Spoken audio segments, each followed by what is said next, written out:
So welcome back, everybody. I hope you had a nice lunch break, managed to maybe stretch your legs, get a little bit of fresh air. I know I sat outside and had something to eat. It was quite nice. It's a beautiful day here in Auckland. Firstly, I need to apologise to the Australians for assuming that there was only a single time zone in Australia, which I obviously know that there is not. So I was talking about Victoria and Sydney time when I referred to the time we were coming back. Yes, no shade on any of the other states. Right, so next up we have our New Zealand panel. So on our panel, we have Dr Siouxsie Wiles, who I've already introduced, who needs no further introduction. We also have Dr Helen Petousis-Harris, who is from the University of Auckland and the Immunisation Advisory Centre. She has done all sorts of impressive, amazing work around vaccination and so on, and she said, no, stop, you need to just get them to read her bio on the website if you're really interested in any more about her. We're very much hoping to have Dr Ashley Bloomfield, who is the New Zealand Director of Health, turn up, but unfortunately he's not here yet, and he may have been waylaid by some other pandemic related issue, but if he turns up, it would be very nice.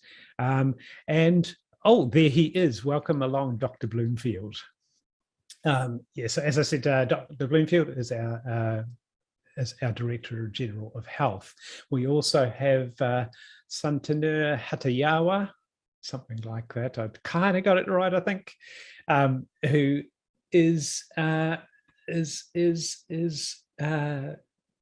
Ashoka Rotary World Peace and TED Fellow, and is a pioneer in the use of technology for peace building. And I will stop there because there is so much more to say about him, but I will hand this over to the panel for their discussion about misinformation in the era of COVID. Thank you, Craig.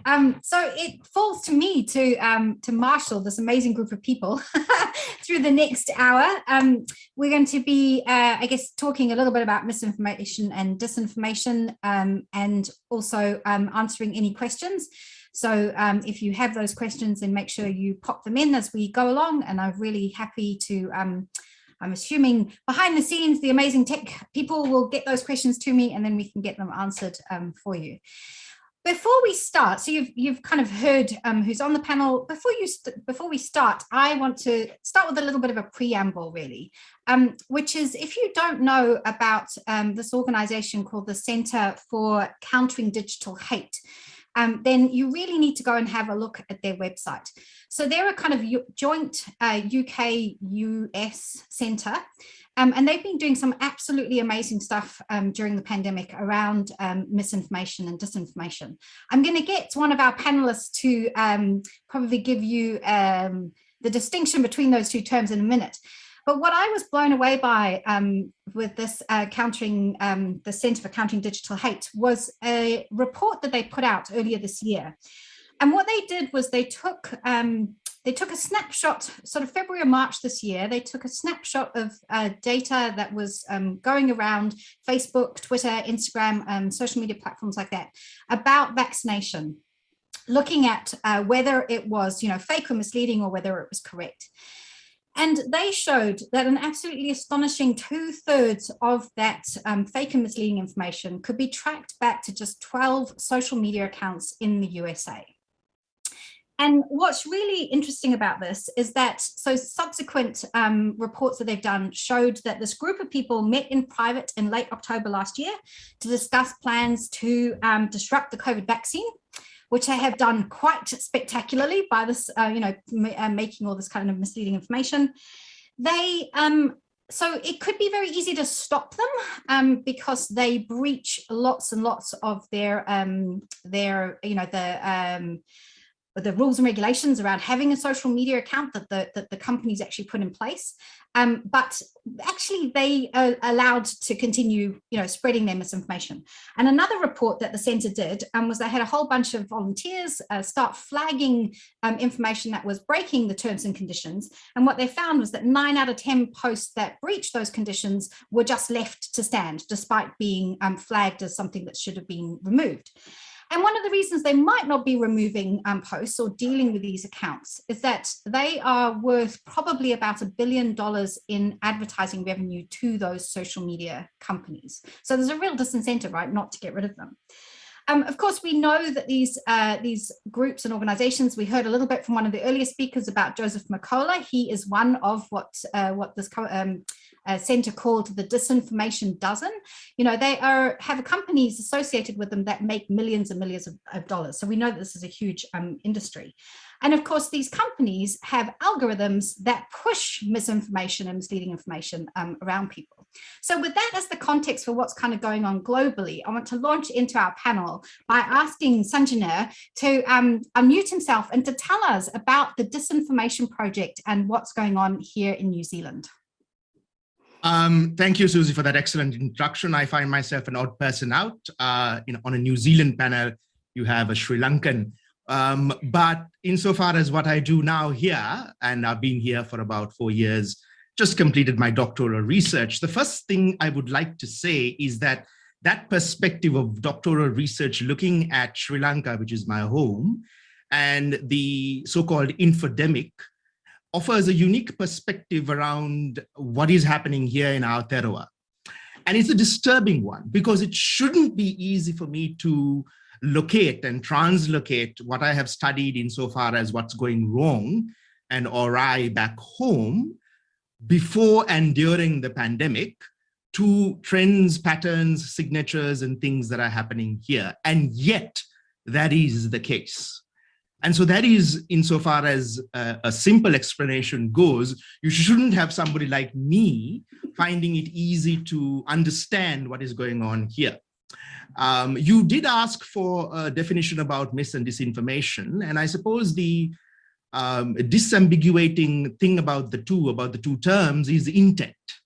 That's a hard one because misinformation is content that can be shared without malevolence, in the belief that one is sharing something that helps others, whānau, family, brothers, sisters, colleagues, friends, people around the world or in your community around something that you really truly believe is going to help them.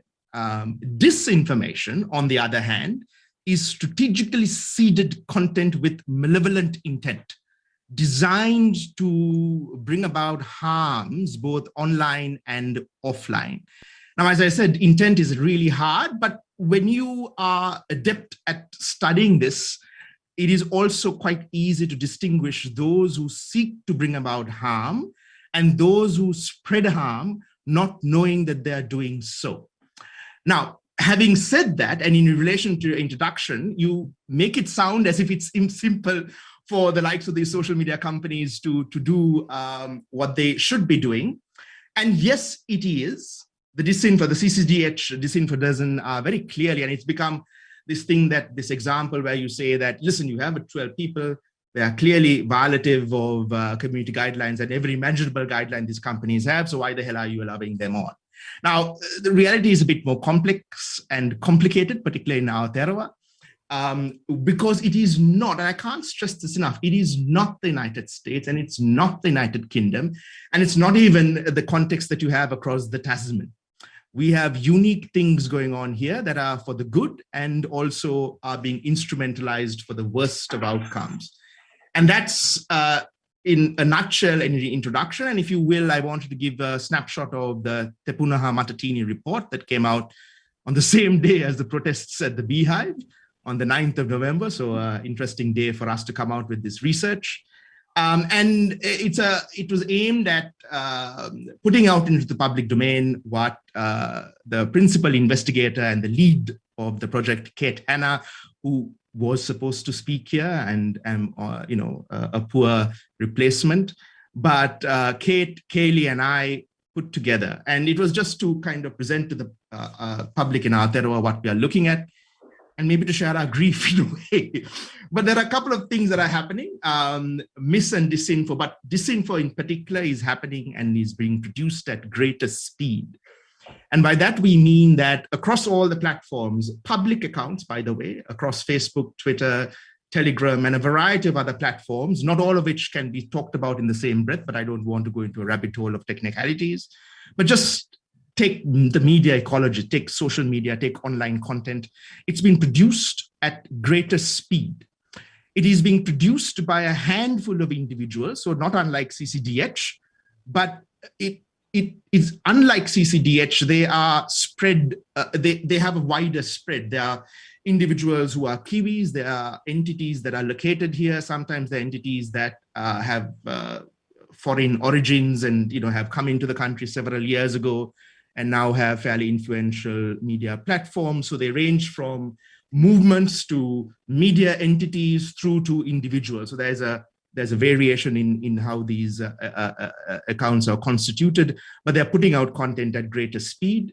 They are being spread when the content is out. They're being spread by the followers in ever wider circles.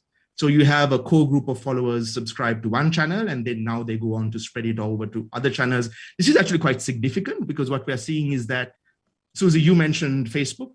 So if you just take Facebook to keep things simple, in as much as can be determined, even though they're doing a bad job at it, Facebook does try to contain and control and curtail the harm.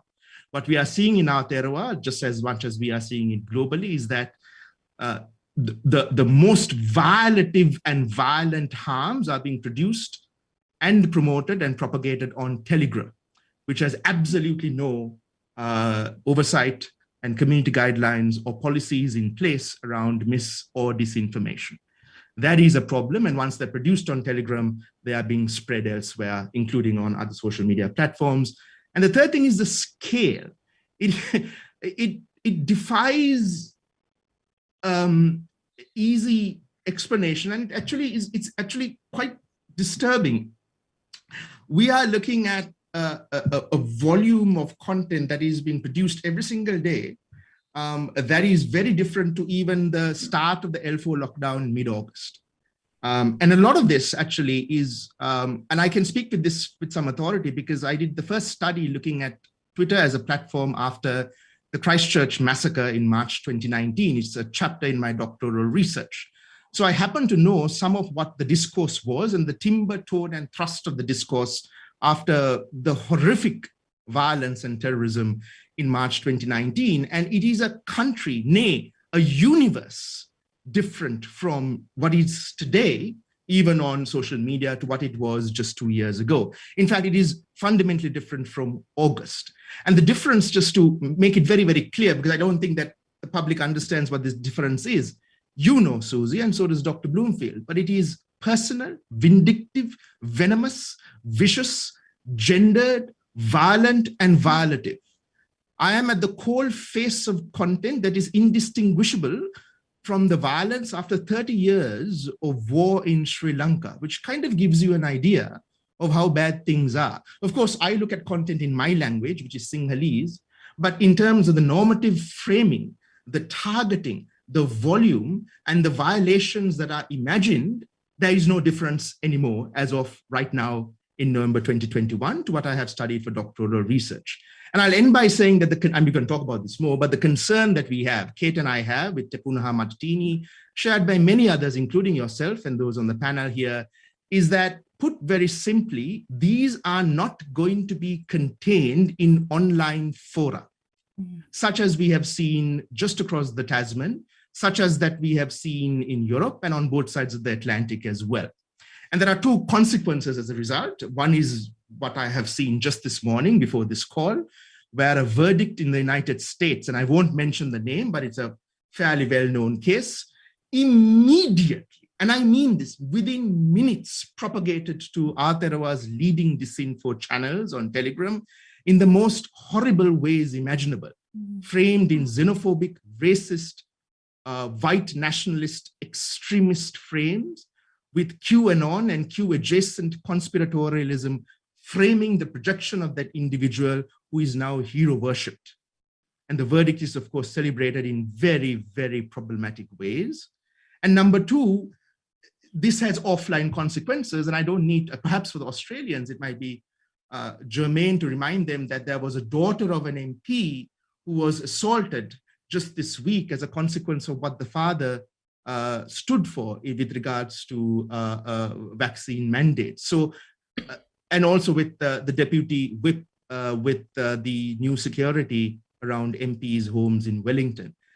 Here in Aotearoa, across the Tasman and around the world, what we are seeing has consequences that are immediate, urgent, and in the near to medium term around our embodied lives. And Siouxsie, you know this, there's a gender dimension to this as well, from stalking right through to more violent expressions.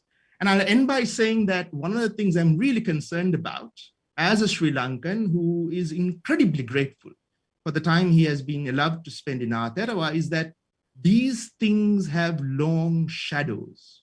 And what we are seeing today will have, and I want to stress that, long shadows on Aotearoa's social cohesion, society, culture, and importantly, how as a country, we, if I may include you, myself in your country's social fabric, negotiate and treat difference. There is a real nastiness, vindictiveness to how now we treat difference around core issues that are central to democracy and social cohesion that wasn't present in the discourse that we studied, even just across the ecologies that Te Punha Matatini studies in August. So that's how quickly things have changed.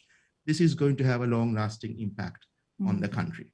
Thank you very much. Thank you.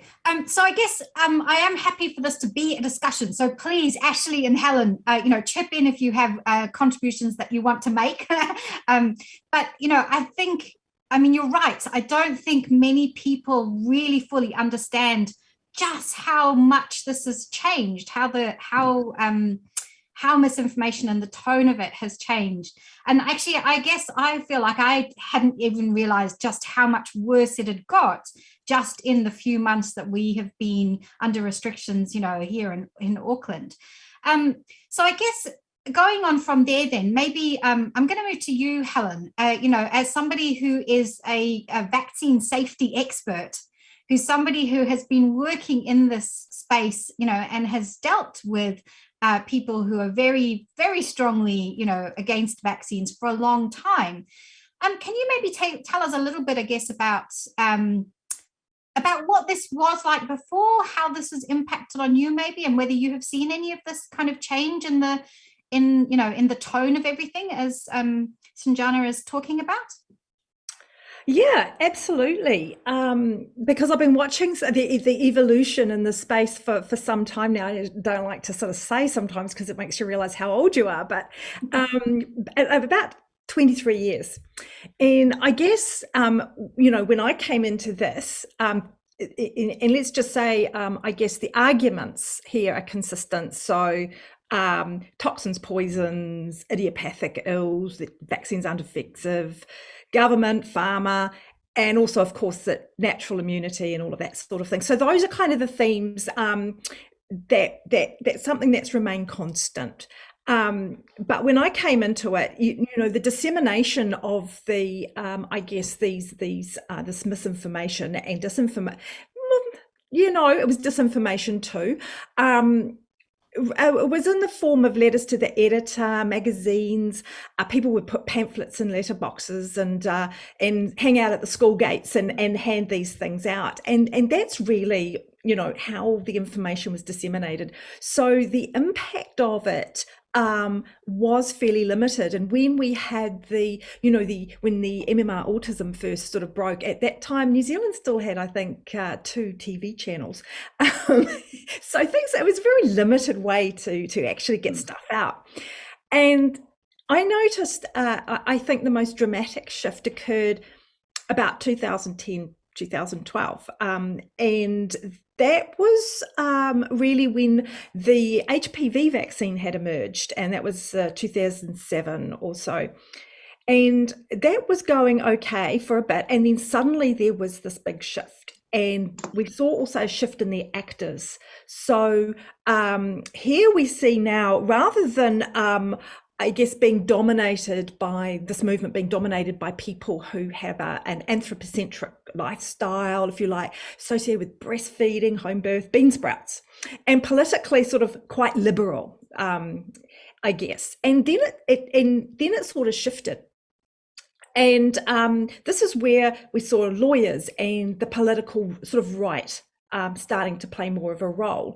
And at this point, I think, was when the movement became well-funded, which, Siouxsie, you've described, well-funded, lawyered up, and they also had a sort of a business evolved where evidence, I guess, if you like, for litigation became popular. So I think one of the drivers for that is large vaccine injury compensation funds that might be potentially available to successful cases. So this is lucrative for lawyers, and also and I'm going to again italicize, researchers generating the data and providing expert witness. So this seemed to take on this new kind of a life. And since then, these are the networks that I've seen expanding through those, algorithms and all of that, and the revenue, Siouxsie, that you mentioned, associated with the creation of disinformation. And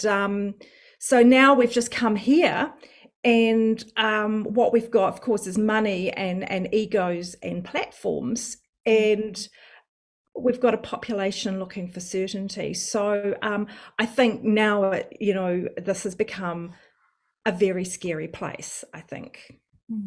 It's interesting that you talked about the change from from leafleting and school gates to this sort of much more online, because actually we've also seen, right, at the beginning of or certain points and now still actually mass leafleting and being outside of school gates and stuff. So they're now, I guess, they've sort of gone back to some of those old-fashioned ones, especially during lockdown, right? When it was like, well, what could you do? Nothing much. Let's go and put some leaflets in people's letterboxes, right? So it's kind of interesting of using all of those tools and some of that kind of real sort of personal stuff. And I guess the people who are doing that are the ones who really are very fearful, aren't they? That actually they do have knowledge that the rest of us don't sort of see, and they must feel desperately frightened, of this world that the rest of us are creating. So I guess as somebody who's very much creating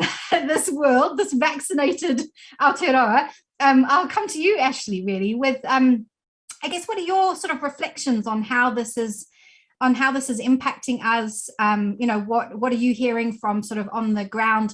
Because it feels to me like, our numbers are actually quite spectacular and we're not telling the right stories. Thanks very much, Siouxsie, and thanks to my fellow panelists. Fabulous interventions already. And kia ora koutou katoa.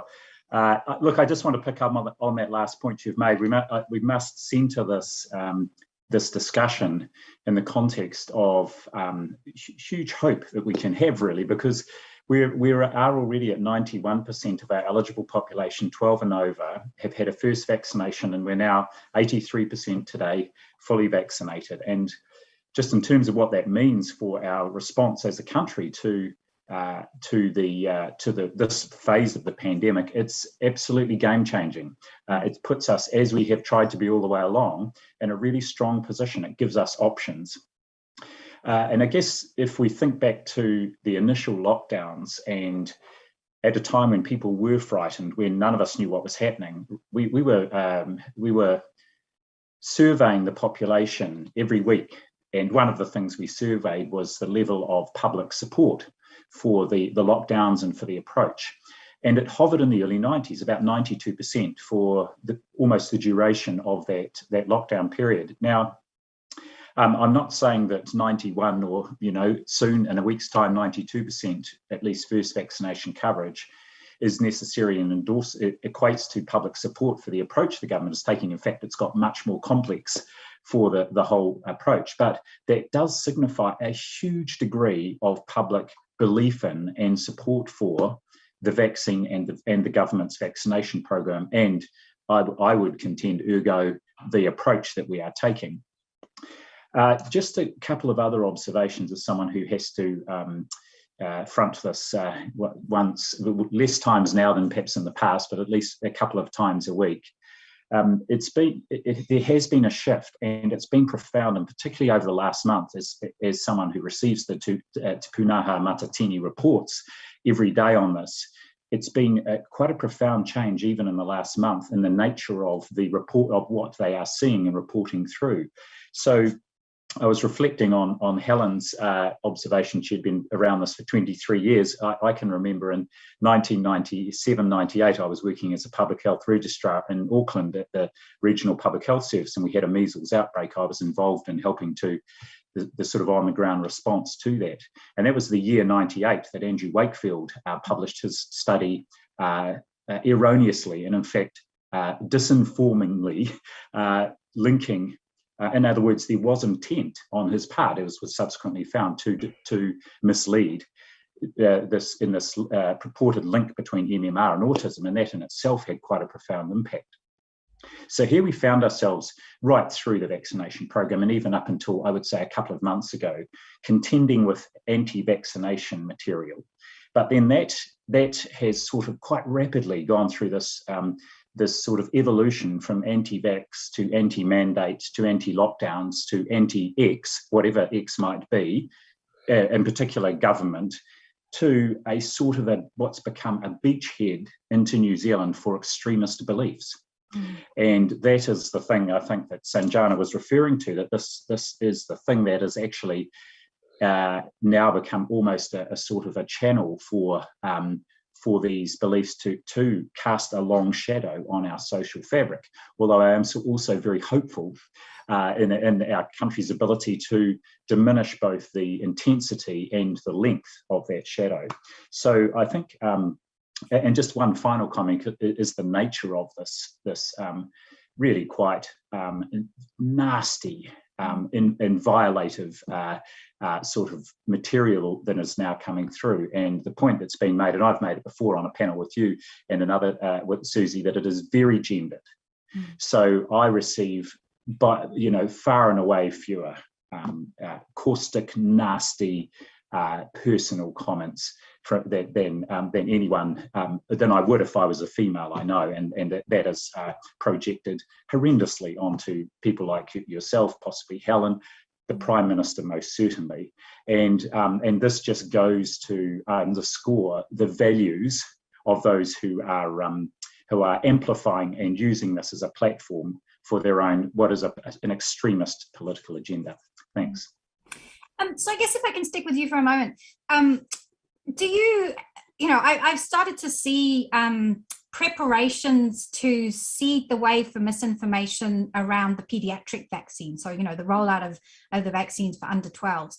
Are you, does this concern you? Are you, how are we going to kind of tackle that? Apologies for the phone ringing. It's never anybody who actually wants to. That's right. Yeah. I had this happen on a Zoom meeting when I was talking to 2,500 people last week, and I mean, whose landline rings nowadays? I was thinking, I don't even know where the phone is. We just need to unplug the jolly thing. It's no one who knows us ever. Anyway. So yes, thoughts about the pediatric vaccine and how, I guess the thing we know about misinformation is you kind of have to front foot it, right? We have to start getting really good stories out there about how this is going to be important for our response. So can you tell us a little bit about your sort of thoughts on that? Yeah, thanks, Siouxsie. And just some generic comments to start with. I was thinking, at first, I've always felt in my position that we've been behind the 8 ball on the misinformation and disinformation, but particularly the misinformation. It's very sophisticated. There's an overwhelming amount of it. It's out there all the time. These people do nothing but constantly cherry pick information, and so you can't combat it with the sort of rational scientific discourse. It's very segmented. It's targeted at different groups in a very sophisticated way. And of course, there's sort of variable views from where I stand on just how one does counter it. Do you sort of not buy into it, ignore it, or do you actually go out quite firmly? And I think it's a bit like different leadership styles. You deploy different approaches depending on the situation. But again, as far as the pediatric vaccine goes, my approach from where I sit is to take the same approach we have all the way along, and that is to be really open and transparent about what we are doing.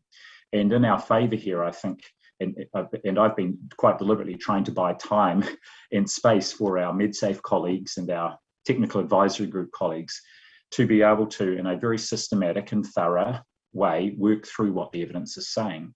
And the difference of even just a few weeks, whilst you could say that gives the mis and disinformers an opportunity to get their material out there, the fact that we will be able to rely on safety data from real life experience in the US is going to, I think, be profoundly important for us to be able to reassure parents, particularly in our more vulnerable populations, reassure them that the vaccine is safe and effective and the reasons for that. So, for my money, I think we've just got to hold the course, and for the vast majority of people, being open, being transparent, but saying what we know and what we don't know is really important for building trust. And that's an approach we've taken right through the pandemic, even well before, of course, we got to the vaccination program. I'll just come in here. Is there anything that you would like to add to this, Helen or Sanjana, or anything you'd like to add? Only to agree from my experience and perspective that it's a heterogeneous group, and you actually need quite a multi-pronged kind of approach to dealing with it. But it is actually something that can be turned around. And what I might add is that when I was working with the WHO, we did some case studies of situations where this sort of thing had gone very pear-shaped, or had the potential to go pear-shaped. And there were several, so we used cases in for example, high-income countries like the UK, Denmark, Ireland, and also low and middle-income countries. And there was a real diversity of events. And basically what we learned, and what was very clear, is that when things go very badly and confidence unravels and coverage drops, that can be retrieved. And across all these different settings, by employing some very fundamental stuff. And also things can be prevented from completely falling over if the intervention is timely, and again follows some very simple principles. Now, unfortunately, those case studies are still sitting on the shelf because the plague came, and they certainly they never made it to final reports to share with member nations. But there's some fantastic learnings there that mean we can turn this around, and we can also prevent it from happening. Sanjana, do you want to add anything? Well, but the way I see it, I completely agree with Dr. Bloomfield's assertion that Aotearoa has guardrails against the worst of it. But you see, the other side to it is that in high trust societies, what we are increasingly seeing is the instrumentalization of trust to supplant truth. And the two are very different. And what you see is that in academic parlance, you call them semantic authority, but these are your religious figures. These are your people who claim expertise, but who don't have expertise. I can quite literally say that some of them use Latin phrases to project that they are talking robust, scientific, authoritative facts, but there's a whole range of performativeness and theatricality involved. But these are individuals who are known in society. And they are some of those who are now promoting the most violative harms, the most amount of misinformation, because they have a group of people who believe them, who believe what they say. And so high trust societies are actually quite vulnerable to mis and disinformation, because you tend to conflate trust with truth, and you also tend to believe people who would come to you. And, Kate Hanna calls this love bombing, with empathy and love and care and concern. In fact, this is a strategy that is being used, where some of the Telegram groups are predominantly based on love and care and concern for those who purportedly have the most horrific of consequences as a consequence of getting the vaccination. And then that spirals off into all sorts of conspiratorialism as well.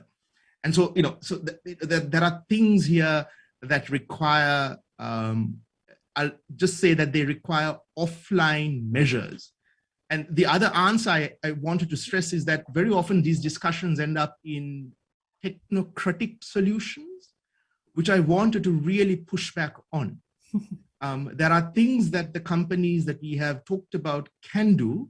There are things that are inherent to the values and traditions and cultures and histories and peoples of Aotearoa that are much more important, if not as important. This is articulated, if you recall, in the Christchurch Commission's stress on social cohesion. So it's not just a term, it's an actual recommendation coming out of the March 2019 events. And what I would like to see and strongly suggest there's emphasis on, as much as there is emphasis on countering violent extremism and counterterrorism, is that part of social cohesion. Which I'm sure that the government it's on the back burner now because there's so many fires to fight at the moment. But this is going to be fundamental to the long tail and the long shadow of whatever that is the consequences of what is happening now after the volatility of the pandemic eases out. And so those guardrails around social cohesion are going to be fundamentally important. I would say much more than what is often the stress around technological parameters and friction created, which is counterintuitive for me to say because that's kind of what I do. That is what I have an acute knowledge of. But the more you study it, the more you know that these companies are never going to get it right because they don't understand context. They never do. One of the great learnings of my doctoral journey to what I'm doing now at Te Punaha Matatini is that there's so much of anger and frustration in my part of the world around what these companies don't do, but we know because we have the embodied experience of the violence that has spilled over, which could have been controlled, curtailed, or somehow addressed. That ignorance, willful almost, around context and grounded awareness seems to be here in Aotearoa as well with these same companies. So we can never expect them to understand or act in a timely manner. So then what do? It's everything that I think the country has articulated in the process that went into the Christchurch Commission report, but also other ways that we can address this that are not technological. So I guess, so following on from that then, for everybody listening here, watching us today, what are the one or two actions that they could take then? Or let me break that down. So I guess what do you predict or what do you see happening for us over the next couple of months, given that this has accelerated so fast and to such a degree?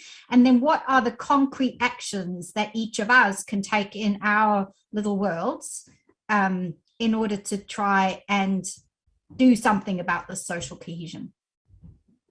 Very quickly and very simply, I think it's going to become more volatile and more vociferous and more venomous as a consequence of a small group making a large amount of noise, and with the volatility as the end goal, not necessarily any kind of offline event or incident. The volatility is the goal. And you appear to be larger than you actually are. So I think it's important, as was mentioned earlier, to center the discussion around what we've got right, what is going right, and what we have as guardrails against the worst of the outcomes that we have seen elsewhere occurring here.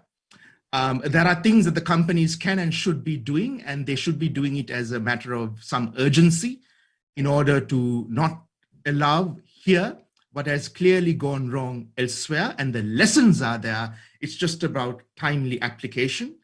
And there are things that I think as individuals we can do to temper the discourse. So there's individual responsibility in trying to not amplify it, in trying to not immediately share, immediately think that there's something worth sharing, and to be conscious about what we share and why we are sharing it, and go to the roots of exactly what we consume before we go on to share it with others. But these are, aspirational. At the end of the day, I think it also just requires us to have put things in perspective. Paul Ash from the Christchurch call tweeted this morning, and it was an interesting tweet where he said that the media also needs to play a role in this. and not amplify and, in a sense, normalize the exception, because it risks the perception that that is the reality, when in fact that is not, or needs to be appreciated against the greater reality of how many have been vaccinated and how things have been going right. And I tweeted in the morning that this is not something that he needs to remind us from South Asia, because we have been living a surreal life where our whānau, our family, our friends have been suffering from COVID. I have people who have died. I know of nobody who knows a family or whānau who haven't died. I know people with long COVID, and that is the case for all international students. It's a surreal existence for 2 years where we've been safe and secure here in Aotearoa, but we've been living a double life elsewhere. And I think it's that realization that all of us got vaccinated as soon as we could. And it's also with that sense of individual responsibility that can be extended to digital domains and what we do and the footprint we leave there, so as to minimize the harm that we may inadvertently amplify as a consequence of reflexive sharing. I think that's a really great point, right? Because often when you see something on the internet that makes you angry, your first thing is to share it in a kind of, oh my goodness, this has made me angry. And actually, it's best just not to do that at all. Nobody else needs to see that.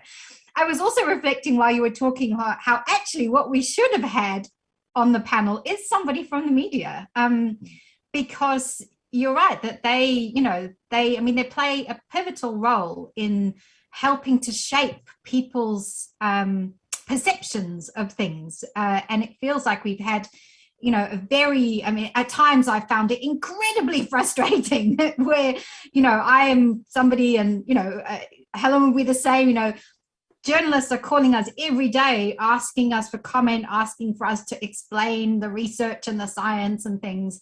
And then we're put against somebody who has no knowledge or expertise, but is given 500 words to give their opinion. And that directly leads to the harassment that we experience. And it's just this kind of weird world where you're like, wow, how can you publish these two things? But of course, we know that that's, we know that that's the model for media and stuff. So I guess I'll come to you, Helen and Ashley. Do you have anything that you'd like to add or comment in relation to that?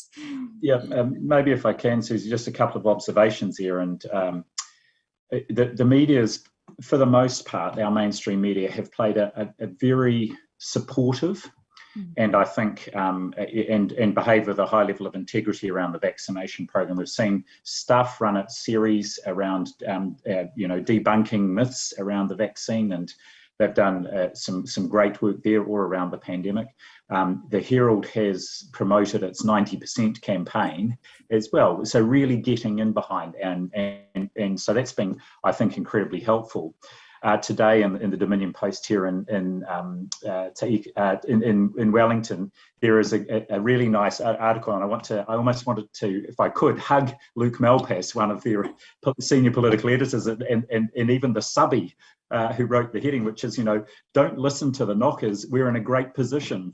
And Luke lays out actually all the reasons why we have a great cause for both being proud of what we've achieved and optimism for what lies ahead.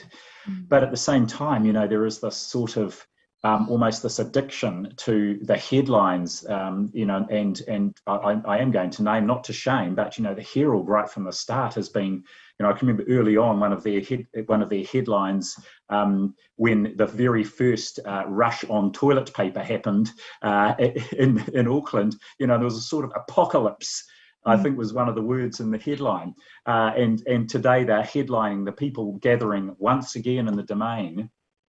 And it serves, I think, there are two things from that I don't think serve a purpose for social cohesion. First of all, it amplifies the behaviour of what Sanjana has said is actually a very small minority in the population. But secondly, it sort of whips up the rest of the population against them.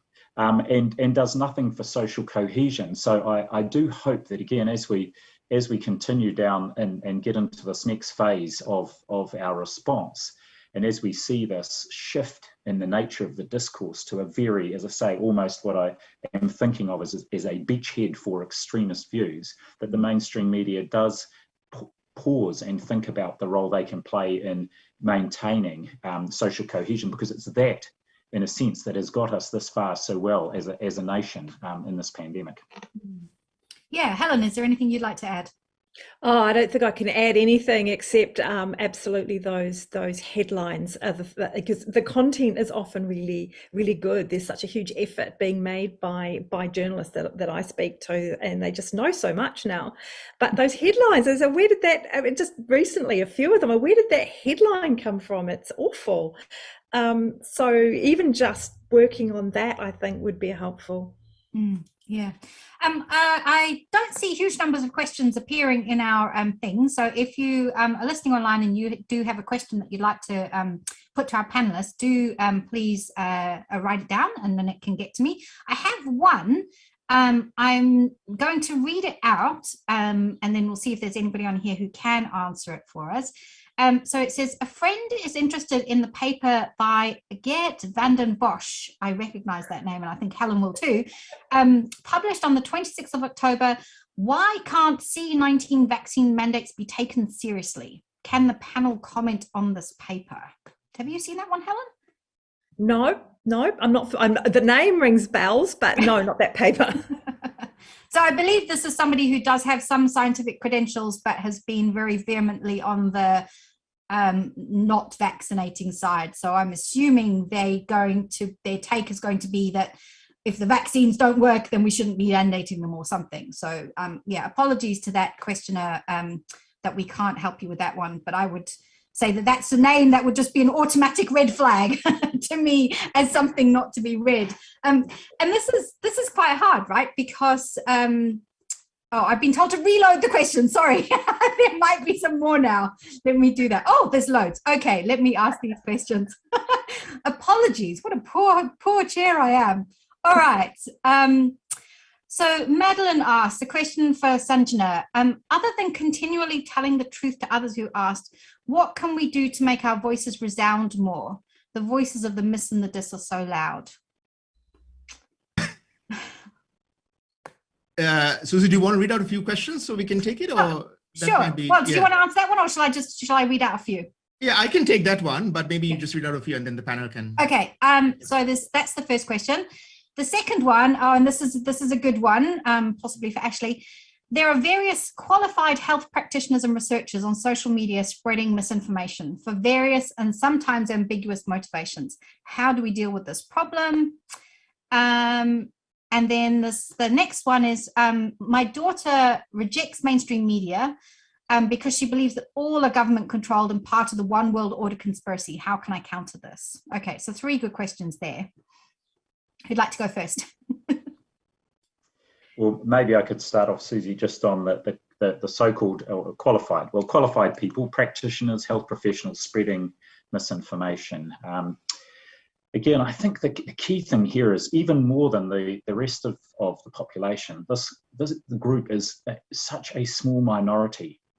I think the NZ doctors, New Zealand doctors speaking out on science, I think of it as New Zealand doctors speaking out on superstition, has got, I think there are 35 medical practitioners who are signed up to that, and about half of whom are not registered, some of whom might be registered, but they sure as heck won't be seeing patients face-to-face now, because people face-to-face, because there's a vaccine mandate for them, and if they've chosen not to be vaccinated, then they won't be able to do so. But they are in such a small minority. Likewise, we know there are some academics and one or two with very well-known names, and from your organisation, Helen and Siouxsie. But I think, one of the things is you have seen other academics and other practitioners really come out quite strongly and in quite a unified way to help counter the voices of those people. I guess the final comment is, I know that the regulatory bodies are taking this very seriously. And the Medical Council, for one, has got a number of inquiries underway, investigations underway into medical practitioners who have about whom there have been complaints from the public and others quite early on, actually, where they were spreading misinformation or discouraging people from being vaccinated. So I take heart from that at least for those who are captured by regulatory bodies, which is most, then those bodies can and are taking action. Actually, and here I just want to do a shout out to the New Zealand Skeptics, who did a fantastic website where you can find out, so of all of the doctors and everybody, practitioners who are firmly in the "this is a serious pandemic and please get vaccinated" camp.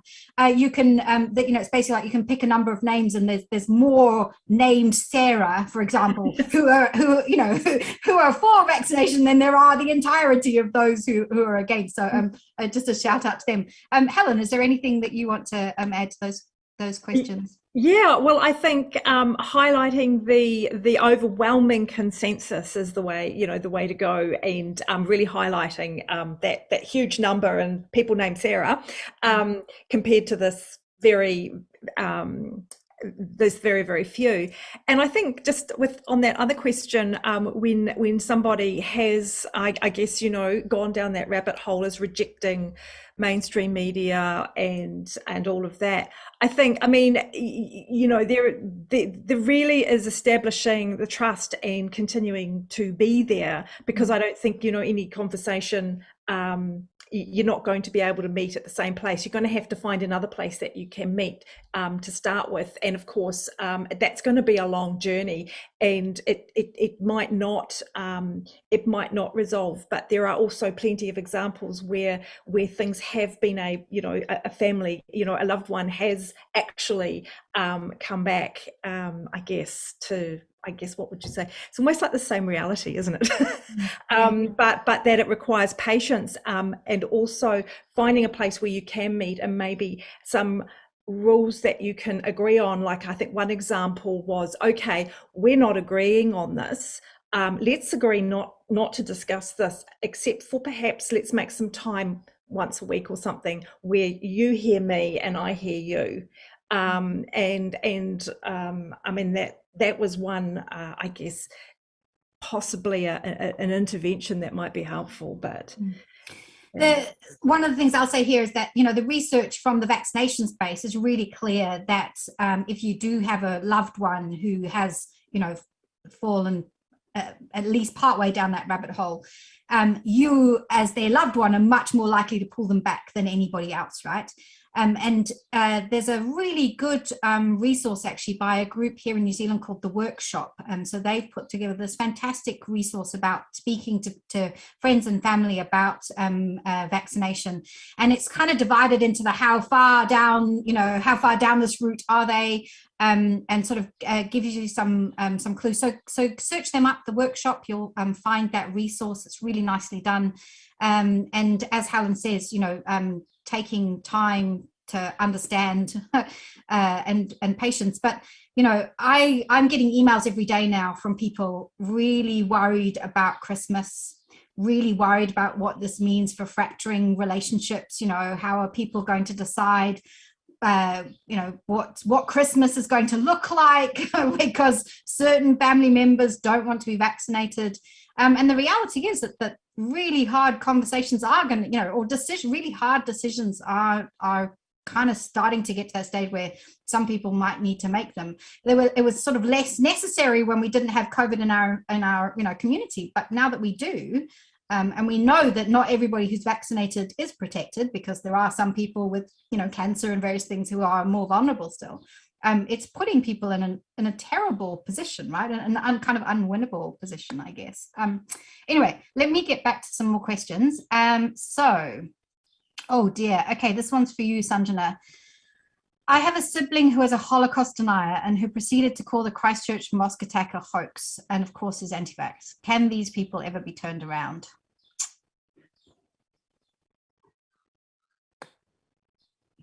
Yeah. Do you want me to answer that? Yeah, that one's for you. I don't know is the honest answer. I would hope I would hope and believe that they can, but TPM is of the belief, and this is where it kind of is a segue to some of the comments that were made earlier, and at great violence to the complexity of it. To simplify it a bit, what we are seeing is for example, and I'm only using this as an example, it's not indicative of anything other than that. On Facebook product and platform surfaces, if one sees vaccine hesitancy, in a sense, a genuine questioning of whether or not and what the side effects may be, and a Q&A, a convivial engagement, what we see is that it very quickly now descends into Telegram. And what we see on Telegram is that the moment it goes there, it's pretty much beyond any kind of counter speech to reach. TPM is studying over 70 channels and groups. Across those 70, though unevenly spread, we are looking at 178,000 subscribers. Of course, there's overlap. We are seeing every fortnight for the past month an increase on average of around 35,000. And of that average, across all the Telegram groups that we are studying, the ones that are the most violative, the most harmful, seem to be getting the most subscribers as well. So this is disturbing because it is precisely that kind of denialism, not just related to the pandemic, but as you say, I mean, this person isn't the only one who's suggesting that the Christchurch massacre was anything other than what it really was. And with the Holocaust and a whole range of other harms, it is going beyond what I know, and this might be my limitation, of counter speech, of counter messaging, and of countering mis and disinformation paradigms, praxis, theory, and the normative foundations of all of that to get these people back into, Siouxsie, what you said is a shared reality. We are seeing, of course, complicated dynamics in that space just after August. And it does seem to be the case that it might be that some of these communities will remain in what for purposes of the conversation are very are hostage to what can only be described as a cult. And it is that discourse around cults and how people can be encouraged out of that cultish mentality that I think is more germane to some of what we are seeing today. So I know that's not a very helpful answer, but it might help us calibrate the degree to which we can have these conversations with people that we love. And that's the hard part, isn't it? Because you really All right, so we are going to have to wrap up in a moment, but I'm going to ask this one last question, and it's a quick fire round for a quick fire answer from all of you. So the question is, we ask people to trust organizations, to trust experts. Where do you think the line is between the responsibility of people to trust the right experts and the responsibility of experts and organizations to show they can be trusted? Do you want to start with that one, Ashley? Yes, thanks, Siouxsie. I've thought a lot about this and reflected on it, especially from last year. Trust has to be earned. And the great learning I had from last year, and it's not something that, politicians or that the government, and I'm part of the government because I'm part of a ministry that is actually part of government.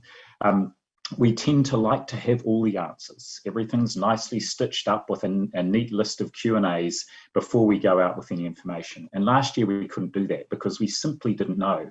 And the thing that built trust was, and counterintuitively, but it is of course a great lesson of leadership, is not pretending to have all the answers, of being prepared to say, I don't know, of being willing to change one's mind when the evidence changes. Masks is a very good example, the use of masks, of being prepared to say, we got that wrong, but this is what we're doing about it. And that is the thing that builds trust. It's leading with humility.